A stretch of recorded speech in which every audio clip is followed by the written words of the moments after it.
दिनै बाक्सा जिल्लानि सिङाव थानाय तामुलपुराव जोङो अल बड' डिजिटेल जार्नालिजेसना सानसेनि मेहेरगोनां हाबाफारिजों जोङो खौरांगिरि मावबादा जोङो खुंदों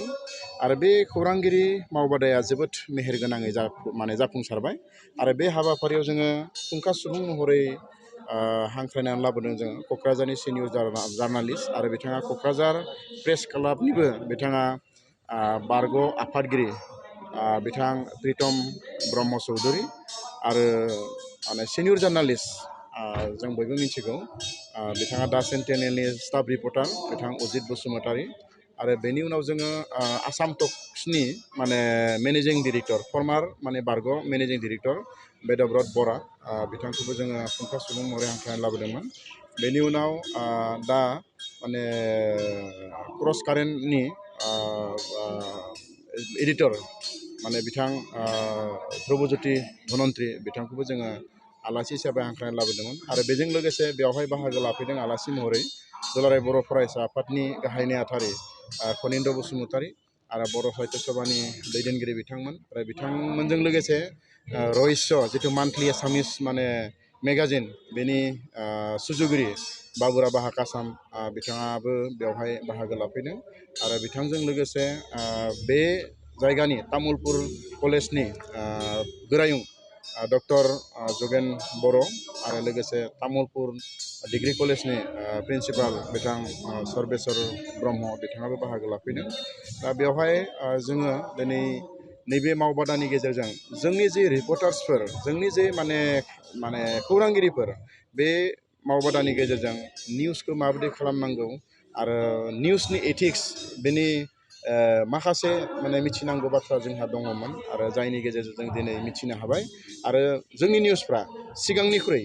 जेरैबायदि जों निउस खालामदोंमोन बेनिख्रुइ साबसिननिख्रुइ साबसिन जोंहा जागोन माबायदि निउस खालामनांगौ बेनि माखासे ल'नि बाथ्रा माखासे आयेननि बाथ्राखौबो जों दिनै बेवहाय मिथिनो हादों। बेजों लोगोसे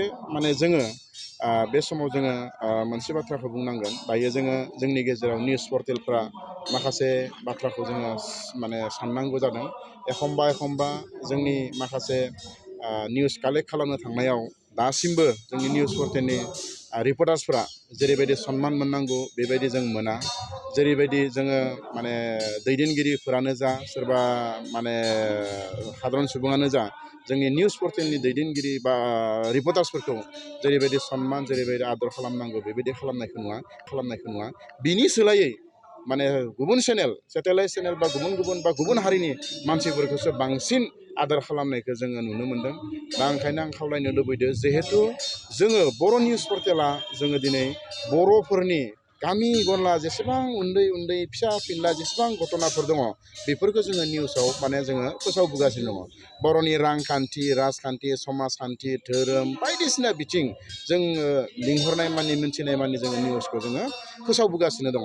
दा बेनिखायनो जिहेतु बर' रावा जिहेतु ओइथिदर हाबबाय दायो जोङो डिजिटेल मिडियायाव जोंनि रावखौ इस्टाब्लिश खालामनाय फोसावनायाव जोङो बाहागो बा जों खामानि मावगासिनो। एक नम्बराव जोङो निउस पर्टेलफोरानो दैलि जोङो नायबोलियो जोङो नैबे गासैबो निउस पर्टेलनि जेथिया निउसफोरखौ जुदि नायोबा जोङो पार डे 60-70टासो जोङो बर' लेंगुवेजजों जोङो डिजिटेल मिडियायाव जोङो भिडिअ होगासिनो दङ। अब्ला दिनै जेनेबा नोङो गुगोलानो जा बा गुबुनानो जा दिनै बर' रावखौ सानसे नङा सानसे बिथांमोनाबो बुजि मोननाय जागोन जे बियो बर' राव होननानै आरो दा बेखौ आङो खावलायदों। आरो एखमबा जोंनि दैदेनगिरिफोरनिफ्रायनो जोंनि माखासे पार्टि बा गुबुन हानजानिफ्राय जोङो एखमबा फिसा बाथ्रा बियो आं बुंनांगौ नङाबा आं बुंनो लुबैदों जे हमनानै ला मोनसे निउस होनो थांनायाव बै निउसखौ बे दैदेनगिरि बा मोनसे हानजानि मानसिया बै हानजानिखौ जुदि रायोब्ला अब्ला बेवहाय डाइरेक्टनो जोंनि निउस पर्टेलनि बा निउस रिपर्टार्सफोरखौ दाय जायो। बै मानसिखौ दाय जाया जे बेनि निउसखौ नों मानो लानांगौ बेनि निउसखौ मा खालामनांगौ। दा जोंनिया जाबाय मा गुफुर गोसोम माइगाब जुजाय जों बेखौ नाया बयबो मानसिनि निउसखौ लानांगौ बयखौबो जों फोसावनांगौ बयनिबो निउसखौ आरो बयखौबो जोङो जोंनि जे एसिसनाव थानाय जेसेबां जोंनि रिपर्टार्सफोर दङ जों रावखौबो बे उमुक पार्टि तुमुक पार्टि गैया सोरबाया सोरनो भट होदों बे उननि बाथ्रा खिन्थु निउसखौ जोङो सानफ्रोमबो समान नोजोरजों नायो। एखमबा जायो जे बै चेनेला उमुकनिसो जों बिखौ लिङा बै चेनेला बिनिसो जों बैखौ लिङा बैखौ लिंनि बेबायदिबो जादों। दा जायफोरा बेबायदि सानदों दिनैनिफ्राय बेबायदि साननाङा जोङो बयबो खौसेयैनो थांनांगोन बर' हारिखौ गेरेमसा हारि हिसाबै दानायाव जोंबो निउस पर्टेलनि दैदेनगिरिफोर बा जोंनि रिपर्टार्सफोर जोंबो खामानि मावनो थाखाय दिनै जानजि खाफ्राना ओंखारबोदों नोंथांमोना जाहाथे जोंखौ आदारवाइस लाया आरो माबाफोर दङबा जोंखौ डाइरेक्ट कन्टेक्ट खालामो जे बै माने जोंनि माने रिपर्टार्सआ ओरै खालामगासिनो दङ ओरै खालामगासिनो दङ होनना जोंनो फन हरनानै जोङो माने फोरमायोब्ला जोंहा गोरोन्थि जायोब्ला जोङो बेखौ जों सुद्रायनानै लागोन दा जोबथारनायाव